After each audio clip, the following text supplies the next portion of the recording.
Good morning, my dear students of class 9. I welcome you all to this new class of Social Science 2, where we have just started with the chapter Poverty as a Challenge. Now, children, before beginning with the chapter, I would like to mention one thing, that the copies which you people submitted, most of the copies are lacking more than 50% of the work, wherein some students have submitted just one chapter, hardly one mark question, and they have just submitted it incomplete work. But minded children, wherever you see your remarks as incomplete work or something, keep completing it and maintain it for the record, so that during the next submission time you submit your complete work. We are not forcing you to come at that particular point of time, but you need to keep your work properly maintained, so that during the next submission time you should be well prepared and your work should be complete. Now, let us start with the chapter Poverty as a Challenge. Children, poverty is not a new term to us. We all have been coming across this word every single day once we step out from our house. Now, in our daily life, we come across many people whom we think are poor. They could be landless laborers in villages, who are not having their own land, who are just starving, who are not having basic amount of money to live their life. They could be people living in overcrowded jhoppadis in cities like the slum area in Mumbai, where we see different people living in jhuggis and jhoppadis. So every day we come across with some people whom we think are poor. They could also be beggars. Poverty, poor people doesn't call on only one, which is beggars. They can also be beggars. Then children who are living in these jhuggis, jhoppadis are poor. We see poverty all around us. I just told you in the beginning, children, as soon as we move from our house, we get to see so many people whom we think are poor. So, in fact, every fourth person in India is poor.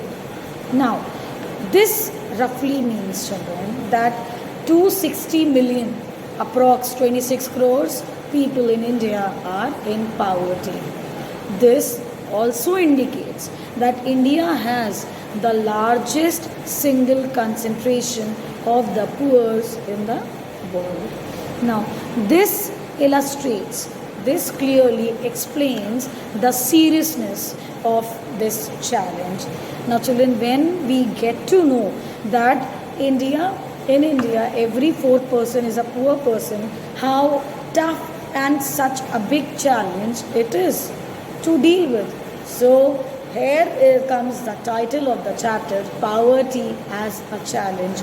We are going to look into this chapter, how poverty is a big challenge for us, for people, for the government also, children.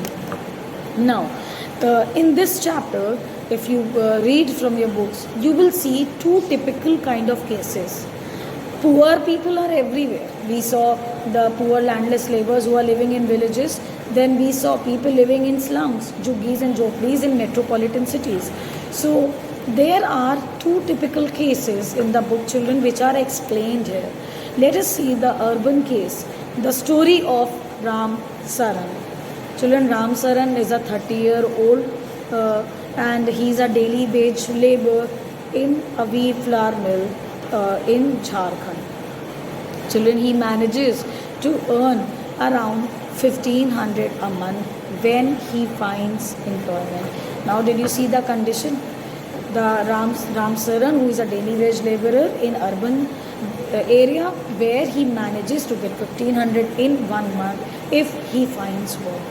Whereas in the second case, Lakha Singh, who belongs to a small village in Meerut, near Meerut in Uttar Pradesh, his family doesn't own any land. I gave you the example in the beginning, landless laborers.